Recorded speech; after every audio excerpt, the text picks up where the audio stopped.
Ce sont des hommes, des femmes engagés dans la vie associative. Ce sont des chefs d'entreprise engagés aux côtés de ces associations. C'est le Fonds de dotation Solidarité Grand Ouest et la Banque Populaire Grand Ouest, au travers de sa fondation, qui ont décidé de faire du mois de décembre le mois de l'engagement et d'être solidaires tous ensemble pour pouvoir doter ces associations de plus de moyens.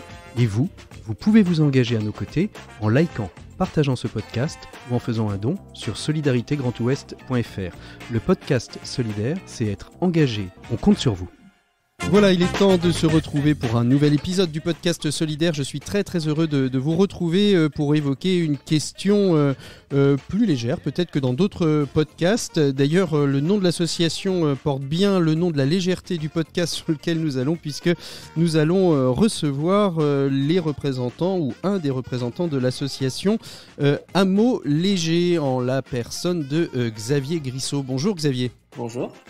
Et on va recevoir aussi un des représentants d'Entreprendre et Plus, qui est le fonds de dotation qui se dit philanthrope déclencheur d'impact social et qui coporte avec le fonds de dotation Solidarité Grand Ouest et avec vous la collecte qui est sur la plateforme Solidarité Grand Ouest. Et c'est Philippe Vessette qui représente Entreprendre et Plus. Bonjour Philippe. Bonjour.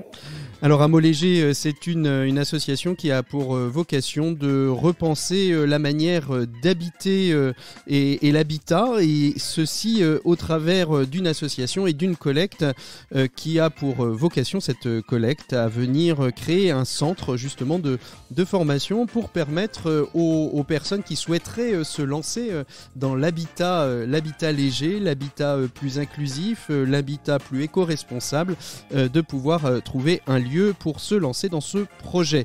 Je crois que vous avez le programme. On continue tout de suite après ça avec Xavier et Hameau Léger.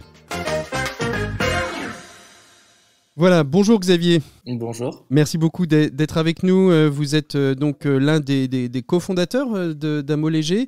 Hameau Léger, c'est repenser l'habitat parce que vous avez, vous, le sentiment avec vos cofondateurs qu'aujourd'hui on n'habite pas bien, on pourrait habiter mieux ? Alors oui, clairement, aujourd'hui, on est de plus en plus nombreux et nombreuses à désirer habiter autrement, voilà, avec des modes de vie plus écologiques et avec plus de liens sociaux. C'est vrai que ce qu'on voit aujourd'hui, c'est que habiter coûte très cher, d'abord, et habiter a souvent un impact écologique très important, que ce soit par voilà la construction de logements souvent en béton, le chauffage, la mobilité, l'alimentation, en fait tout ce qui tourne autour du logement, et c'est pour ça qu'on préfère parler d'habitat que de logement.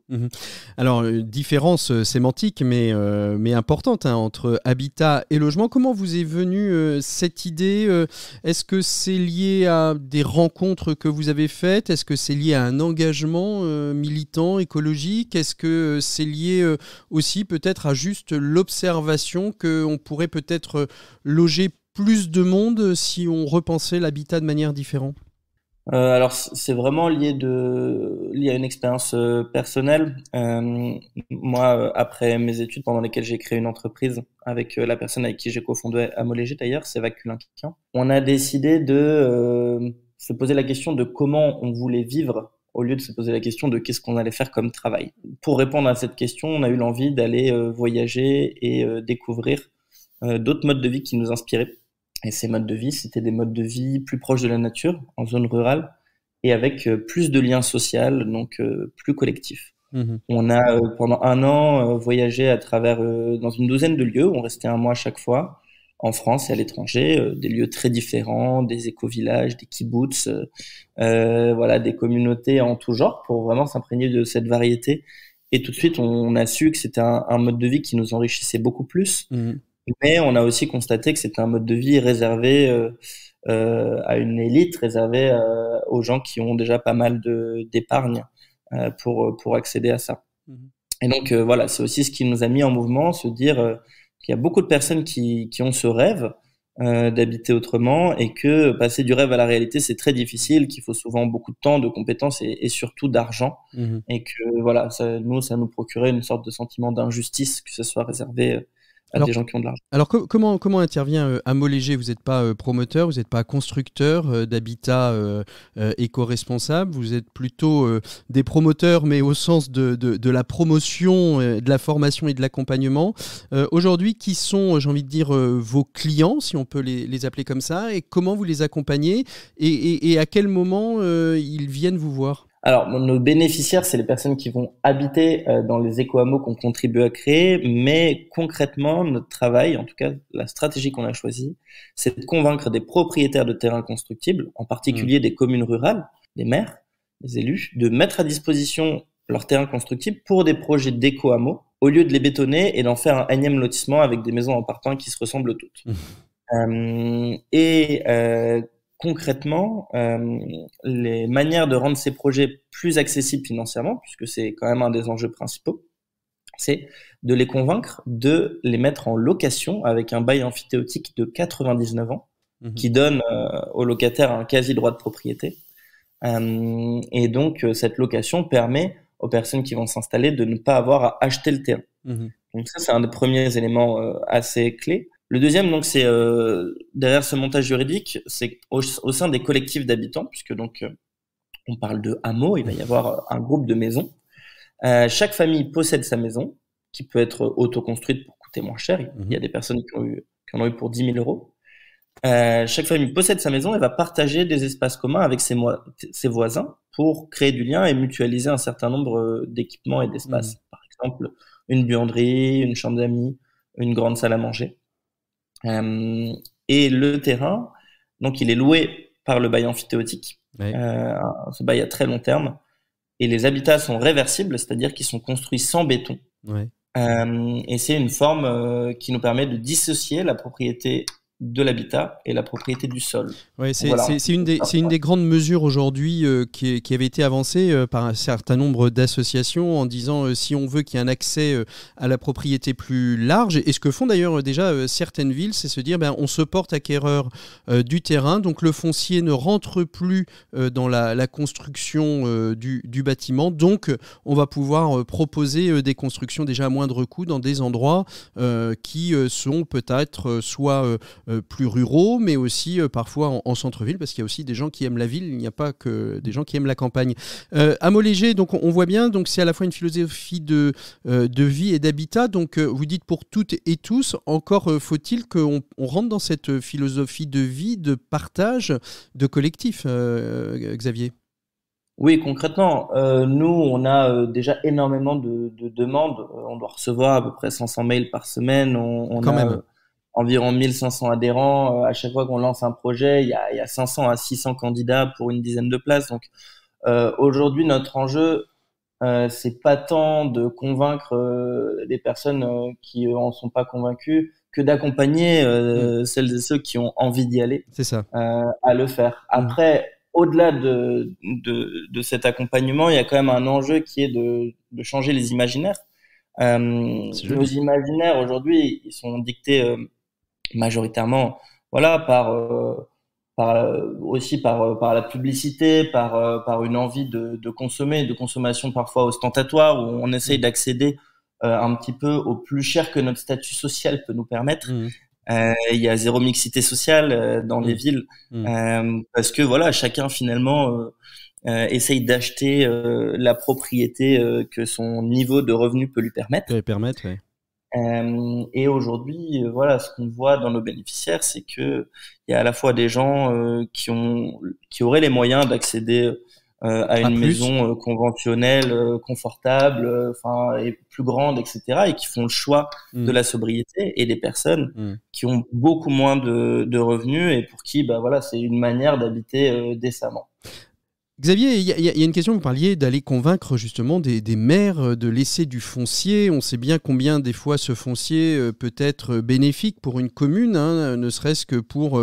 et c'est une des grosses politiques et un des gros enjeux, par exemple, pour des petites villes et des villages de France aujourd'hui, c'est la rénovation énergétique des bâtiments. Donc revendre du terrain dans du foncier plutôt que de le laisser ou de le louer. Est-ce que quelque part les communes se font pas un petit petit peu tirer l'oreille? Ou est-ce que c'est plutôt, à contrario, facile d'aller les convaincre de mettre des hameaux légers sur leur territoire? Alors aujourd'hui, il y a 36 000 communes en France, un petit peu moins, on doit être près de 35 000 maintenant, et alors même si c'est une toute petite proportion qui nous contacte, on a quand même plus de sollicitations qu'on arrive à y répondre pour l'instant. On a un enjeu de recrutement et de formation interne pour y répondre, mais on voit qu'il y a beaucoup d'élus ruraux qui aujourd'hui sont bien conscients qu'on peut pas continuer à construire de la manière dont on construisait avant, à la course à l'échalote du lotissement C'est terminé? entre les communes. Voilà, donc ça, il y a vraiment une prise de conscience globale que c'est fini, l'artificialisation à outrance, la bétonisation d'espaces agricoles. Et donc ça, je crois que ça fait partie des choses qui nous aident beaucoup. Il y a aussi une volonté de revitalisation, d'attirer des gens qui vont pas simplement venir dormir avec des villages qui parfois se transforment en villages dortoirs, mais qui vont venir habiter. Voilà, qui vont venir vraiment habiter, s'impliquer dans un territoire, dans des activités économiques ou associatives. Alors on l'a bien compris, hameaux légers donc aujourd'hui se développe, et j'ai presque envie de dire que vous êtes plus d'ailleurs, d'après ce que j'entends en tout cas, dans des appels entrants que dans une démarche commerciale, ou du moins une démarche de prospection forte. Donc il va falloir répondre à toutes ces demandes, et c'est un petit peu l'objet de la collecte qui est lancée sur la plateforme Solidarité Grand Ouest, pouvoir créer un lieu, un espace de formation éco-responsable qui va permettre justement d'accueillir toutes celles et tous ceux qui ont envie de se former, de se lancer dans un projet d'éco-responsabilité. Il aura lieu où ce projet d'éco-centre, et comment ça va fonctionner? Alors, il aura lieu à Saint-André-des-Eaux en Bretagne, entre Rennes et Dinan. Et donc, bon, d'abord, ça a été une opportunité assez incroyable, puisque juste à côté du premier hameau léger qu'on a accompagné, vraiment de l'autre côté du chemin, il y avait un jardin remarquable avec voilà, plus de 2500 espèces végétales, une véritable oasis de biodiversité, une grande maison bioclimatique, et des propriétaires qui ont beaucoup soutenu l'association. Le propriétaire est élu à la commune et a beaucoup poussé pour qu'il y ait un hameau léger au lieu d'un lotissement, justement. Et il cherchait à transmettre ce lieu-là pour qu'il reste ouvert au plus grand nombre et qu'il poursuive sa vocation de transmission. Et donc, nous, finalement, oui, c'est un espace de formation, et ça, c'est un des enjeux, pouvoir accueillir des formations qu'on dispense ou que nos partenaires vont dispenser. Mais c'est surtout un espace de sensibilisation. On voit qu'aujourd'hui, il y a un enjeu à changer nos imaginaires, où on veut toujours plus grand, consommer toujours plus, et en fait, on s'aperçoit que parfois, il y a une sorte de dissonance cognitive où on a une aspiration à aller vers autre chose, mais il y a beaucoup de peurs qui nous freinent. Et on croit que c'est par l'expérience qu'on peut surmonter un certain nombre de ces peurs. Et donc, l'objectif de cet écocentre, c'est surtout de permettre à un grand nombre de personnes de venir expérimenter autre chose. Que ce soit des enfants, des étudiants, des professionnels, des élus, ou voilà, monsieur, madame, tout le monde, d'expérimenter qu'on peut vivre autrement, en consommant moins de ressources, en vivant avec plus de liens sociaux, dans une commune rurale où il se passe plein de choses, et faire cette expérience pour derrière peut-être avoir envie de franchir le pas. D'accord. Donc un écocentre qui ouvrira ses portes quand, si tout va bien? Alors, notre crémaillère sera fin janvier 2023, le 21 janvier. Mais il va y avoir beaucoup de chantiers, de travaux en 2023, notamment pour installer 6 habitats prototypes autonomes en eau et en énergie. Et donc, l'inauguration presque définitive aura lieu fin octobre. Et à partir de fin octobre 2023, en fait, voilà, vous faites un peu comme dans l'immobilier, vous faites des villages modèles qu'on peut venir visiter, expérimenter, et éventuellement après se lancer dans un projet? Ouais, c'est un petit peu l'idée, oui. En tout cas, c'est vrai, voilà, de pouvoir voir les choses, parce qu'on s'aperçoit qu'en tout cas, on peut parler, on peut, voilà, avoir des grandes idées. Tant qu'on reste dans le monde des idées, en fait, il y a un passage à l'action qui se fait moins facilement. Et comme dit l'adage d'ailleurs, c'est en forgeant qu'on devient forgeron. On va faire une pause musicale dans ce podcast solidaire. On vous a proposé de la choisir, et vous nous avez proposé un groupe de rap belge. Dites-nous tout, Xavier. C'est un groupe qui s'appelle Pang, qui est un groupe engagé sur un certain nombre de sujets écologiques et sociaux, et qui a proposé un clip de rap sur l'habitat léger, écoutez, qui s'appelle Habitat Plume, et voilà, qui qui est très juste et assez drôle en même temps. Écoutez, on va écouter Pang, Habitat Plume, et on se retrouve tout de suite après avec Philippe Vessette d'Entreprendre et Plus pour justement avoir son effet miroir et sur pourquoi vous accompagner dans cette collecte. Allez, Habitat Plume, Pang, c'est dans le podcast solidaire, on se retrouve tout de suite après.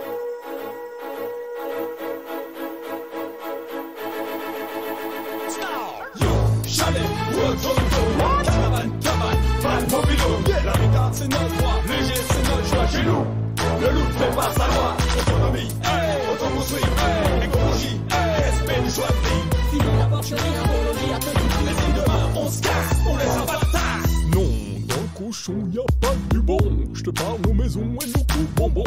Pas d'autre option, travailler dur, se saigner à fond et s'entourer de 4 murs. Fini les crocs, fini les coups. Car le pire des mots, c'est sous du loup. Le temps me fait défaut, l'argent de faux. Bon, j'emprunte pour 4 générations. Bonjour, monsieur cochon. One Bank pour vous aider. Il vous faut de la monnaie, je peux vous en procurer 10% d'intérêt. Je sais c'est élevé, mais qui d'autre que One Bank serait prêt à un cochonnet? Hey! Le v'là endetté, j'ai trouvé la parade, je le tiens par le porte-monnaie. L'heure de ma vengeance va bientôt sonner. Chalet, caravane, van, mobilo. L'habitat, c'est notre droit, léger, c'est notre choix chez nous. Le loup fait pas sa loi, autonomie, autoconstruit, écologie, respect du choix de vie. Fini la porcherie, apologie, à petit. Les signes de main, on se casse, on les envoie la tasse. Car pas cette affaire-là, même au sens que j'ai le choix. Je vais passer voir les frérots et leur en toucher 2 mots. Salut. Bye la misère, bye le loup galère, l'habitat qui me tue, la forme qui me plaît. À toi quel qu'il soit, bienvenue chez toi mon frère. Je suis sceptique, c'est pas de la vie. C'est de la terre du bois de la paille, 100% local. Bref, rien de bon en terre d'isolation. Fun chambroulaine, ma maison est saine. Chaque hiver, retour à la glacière. N'importe quoi, j'ai un bon poil à boire. Matoué et moi, mais où est-ce qu'on fait caca? Quoi? Tu connais pas ton espèce, toi? Chalet, caravane, van, mobilo. L'habitat, c'est notre droit, léger, c'est notre choix chez nous. Le loup fait pas sa loi, autonomie, autoconstruit, écologie, respect du choix de vie. Fini la porcherie, apologie, à petit. Les signes de main, on se casse, on les envoie la tasse. Ah, enfoirés de cochons, ils ont trouvé la solution. Vite, une autre astuce. Messieurs les cochons, que faites-vous là? Vous avez un permis, dites-moi de quel droit vous avez construit ça. La loi ne dit rien sur votre cas, alors dégagez-moi de là. Le loup, encore une fois toi, laisse béton le tomber. Là, ton système grégaire nous rend bien amers. Laisse donc faire les rois du camping vert. On est des milliers, c'est pas prêt de s'arrêter. Moi et mes porcelets, on veut pas être assistés. Un brin de liberté, c'est tout ce qu'on a demandé. Allez, on n'est pas des vaches à lait. On est les cochons, on est les cochons. On est les cochons, on a construit nos maisons. Derrière le costume, méfie-toi, y a un loup. Avec nos habitats plus, on en viendra à bout. On est les cochons, on est les cochons. On est les cochons, on a construit nos maisons. Derrière le costume, méfie-toi, y a un loup. Avec nos habitats plus, on en viendra à bout. Qui a peur du grand méchant loup? C'est pas nous, c'est pas nous. Qui a peur du grand méchant loup? C'est pas nous.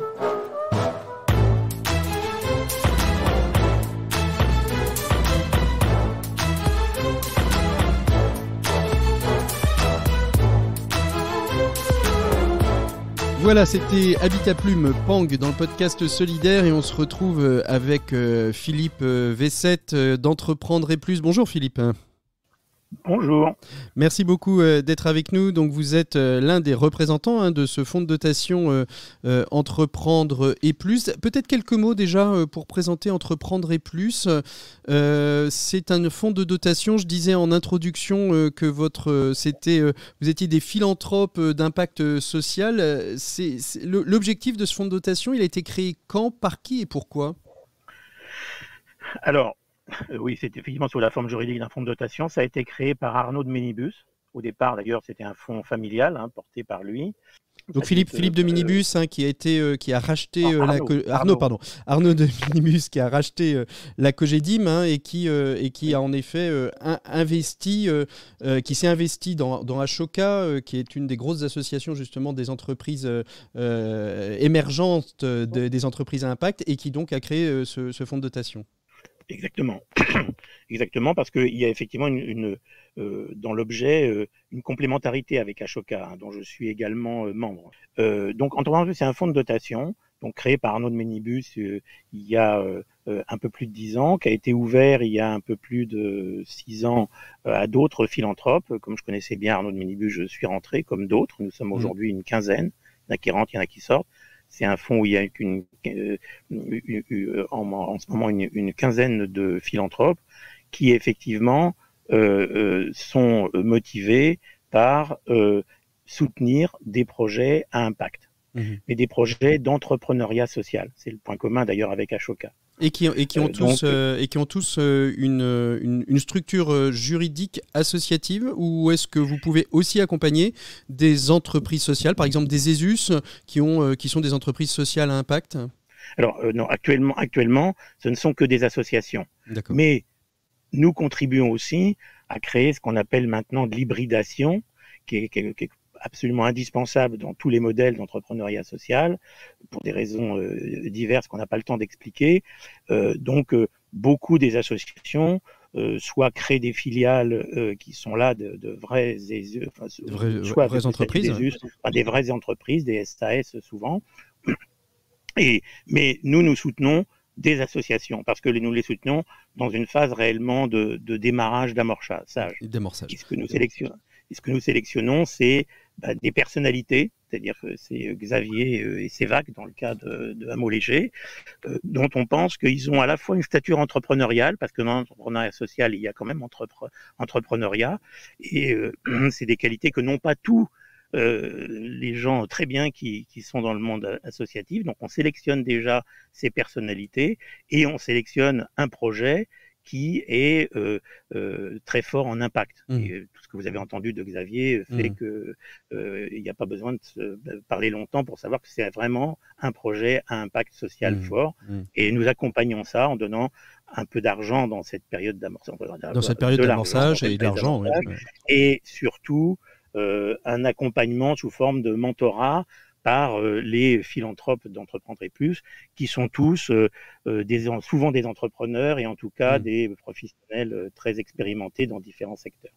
Je vais me retourner vers Xavier. Xavier, c'est vrai que très souvent, quand des fonds de dotation accompagnent, il y a assez peu souvent la notion de mentorat et d'accompagnement. J'ai envie de dire, non pas pour garantir que l'argent soit bien dépensé, mais pour garantir la réussite du projet. Et ça, pour vous, c'est un vrai plus, j'imagine. D'ailleurs, investir et plus. Investir, entreprendre et plus, pardon. Ah oui, c'est plus qu'un simple plus, même. Hein, je pense c'est vraiment quelque chose qui nous soutient énormément aussi, parce que on peut avoir du mal à se décentrer de nos problématiques opérationnelles. On est souvent le nez dans le guidon. Et le fait d'avoir un regard extérieur, expérimenté, qui côtoie avec des personnes qui côtoient pas mal d'autres projets qui ont finalement souvent les mêmes problématiques que les nôtres, ça nous apporte beaucoup, ça nous rassure, ça nous ouvre des perspectives.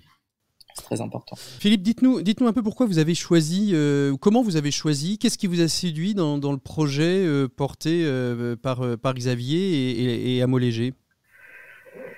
Bien, on sélectionne des projets d'abord parce que ils viennent couvrir un des champs des projets à impact. Ça peut être social, environnemental, ça peut être effectivement dans l'habitat, il y en a finalement de plus en plus, mais ça peut être dans le retour à l'emploi, mais bien sûr aussi dans le domaine de l'écologie. Et d'ailleurs, Hameau Léger, c'est ce qui nous a plu aussi, c'est que ça a une dimension sociale extrêmement forte, on l'a entendu dans la bouche de Xavier, et également une dimension écologique. Donc on recoupe ce qui est de plus en plus consubstantiel, c'est-à-dire l'aspect social et l'aspect environnemental, qu'on a trop souvent dans le monde de de l'impact voulu distinguer les uns des autres. Mon leitmotiv, et les habitués du podcast solidaire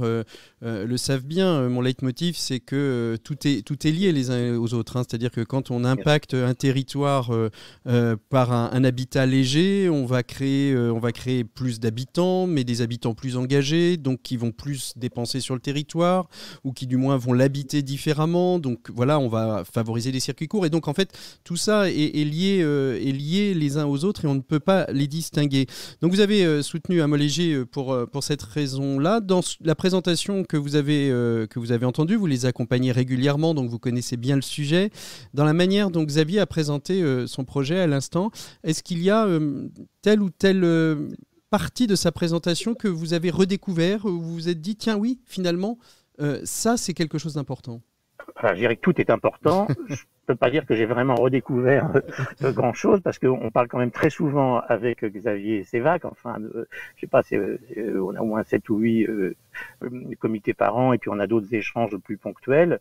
Donc j'ai l'immodestie de penser avoir bien compris ce qu'ils font et je leur découvre pas, mais ça suffit largement à justifier notre intervention et l'assistance à la fois bienveillante et humble qu'on essaye de leur apporter. Quand vous avez choisi ce projet, je suppose qu'il y a des comités de sélection, ça a été unanime, il n'y a pas eu de discussion sur le projet, ou il y en a quand même eu en se disant c'est peut-être trop en avance, c'est trop dans l'air du temps, on va pas le comprendre, ça va être compliqué à le défendre? Oui, non, je dirais pas que ça a été unanime. Ouais. D'ailleurs, je crois qu'il y a rarement des projets qui sont sélectionnés de façon unanime, parce que justement, nous sommes un groupe de gens qui ont une complémentarité, et la complémentarité, ça veut dire des différences d'appréciation, etc. D'abord, il y a eu un travail préalable qui a été fait. Il y avait une première idée de présenter le dossier à Amo Léger, et pendant plusieurs mois, il y a eu un travail qui a été fait notamment avec un des philanthropes qui m'accompagne dans le mentorat d'Amo Léger, qui est Nicolas Bessec, pour que le dossier soit bien présenté. Et effectivement, il y en a qui trouvaient que c'était trop aventureux. C'est sûr que c'est pas un projet philanthropique classique. C'est ça. Et c'est peut-être aussi ce dont on peut s'enorgueillir, entreprendre et plus, c'est d'aller là où les autres vont pas forcément si facilement. Oui, puis vous avez accompagné de jolies associations que je connais pour les avoir soit interviewées dans une autre activité, ou soit pour les connaître de près. Je pense à Vendredi, je pense à H-Up en particulier, je pense à Solinum, qui sont aujourd'hui des associations qui ont pignon sur rue en termes d'impact. Vous parliez de mentorat à un moment donné, Philippe. Il consiste en quoi? J'ai cru comprendre que vous voyez 8 fois dans l'année en petit comité. C'est quoi le mentorat? Qu'est-ce que vous allez apporter justement à Amo Léger? C'est répondre à un certain nombre de questions, ou un certain nombre de problématiques qui peuvent se poser dans le courant du projet aux entrepreneurs sociaux qu'on accompagne. C'est pas uniquement sur les levées de fonds, même si beaucoup d'entre nous sont des financiers. C'est pas uniquement la stratégie, enfin tous les trucs qui font bien dans les fiches. Ça peut très bien aussi être un accompagnement comportemental. On n'a pas vraiment besoin de ça avec Xavier et Sévac, mais j'ai un ou deux projets en tête où il a fallu quand même leur apprendre à exister et à vivre pour pouvoir développer leur projet. C'est des accompagnements justement en développement, c'est les aider encore une fois avec beaucoup d'humilité à ne pas faire la checklist, à ne pas tomber dans la checklist habituelle des erreurs que peuvent faire les start-upers, quels qu'ils soient. Est-ce que quelque part on peut dire que vous êtes leur comité stratégique, c'est-à-dire il y a le conseil d'administration qui pilote l'association, elle est là pour ça, elle a toute sa légitimité bien évidemment, mais que quelque part vous allez être un petit peu ce comité stratégique de pouvoir répondre à des questionnements, à des questions, pour pouvoir justement aborder des conseils d'administration qui soient sereins, construits, et qui permettent justement de passer des niveaux? je dirais plus des comités d'accompagnement. Des comités d'accompagnement. Les Kodak d'Ashoka, c'est plus des comités d'accompagnement, parce que stratégique, enfin c'est un mot que justement les conseils d'administration préfèrent se réserver, et c'est un mot qui m'inquiète toujours. Hein. Pourquoi ça vous inquiète? Pourquoi le mot stratégique vous inquiète? Ça m'inquiète toujours parce que c'est d'abord parce que beaucoup de gens disent que parlent de stratégie quand en fait c'est purement de la tactique ou des choses comme ça. Donc, et puis c'est vrai que c'est une espèce de tarte à la crème qu'on met à toutes les sauces et qui souvent vont rien dire.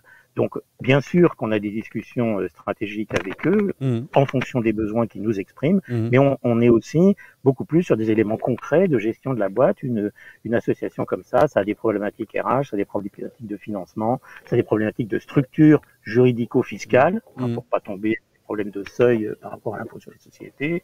Enfin, donc des choses qui sont essayer de rester le plus concrètement proche de l'opérationnel. Bon, et quand il y a des baisses de morale, vous êtes là aussi? On essaye. Alors bien sûr, il faut comme toujours, il faut qu'elles se verbalisent, mais Xavier, ils sont très ouverts avec nous. Xavier, vous êtes d'accord avec tout ce qui a été dit, qu'une petite baisse de morale, ça fait du bien de pouvoir décrocher le téléphone et pouvoir se re-questionner?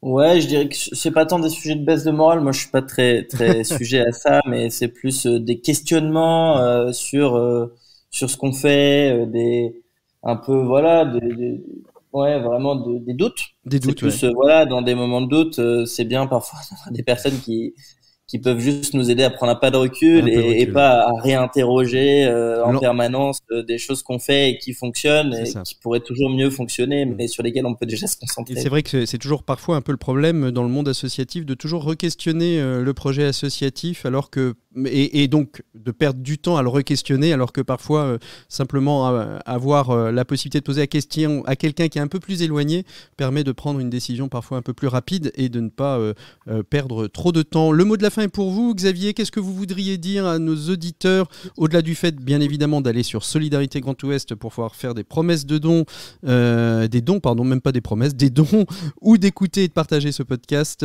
pour gagner quelques euros supplémentaires pour votre projet d'éco-centre? Ce que je voudrais dire, c'est qu'aujourd'hui, en tout cas, s'il y a des personnes qui nous écoutent et qui ont cette envie de vivre autrement, on vous accueillera avec grand plaisir dans ce lieu qui sera là pour ça, à l'éco-centre en Bretagne. En plus, c'est un très bel endroit. Et puis voilà, dans le village, le collectif qui a créé un Molégé a repris un café associatif où je me trouve là en ce moment, créé une épicerie solidaire. Enfin, il y a plein de projets extrêmement intéressants autour aussi à visiter.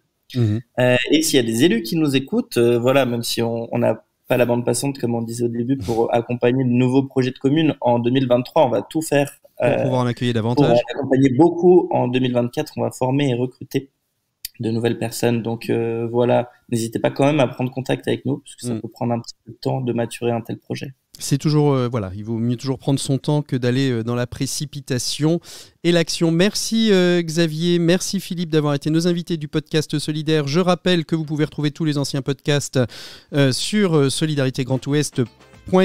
Bien évidemment, vous pouvez aussi aller faire des promesses de dons sur la plateforme solidaritégrandouest.fr. Et si vous voulez être généreux avec vos oreilles parce que vous n'avez pas beaucoup de sous mais que vous voulez quand même aider cette association, eh bien vous écoutez, partagez sur les réseaux sociaux ce podcast et chaque écoute, chaque like, chaque partage, chaque commentaire va permettre d'augmenter la cagnotte d'Amo Léger. Voilà, merci à toutes et tous d'avoir été à l'écoute du podcast Solidaire. On se retrouve très très prochainement. À très bientôt. Au revoir.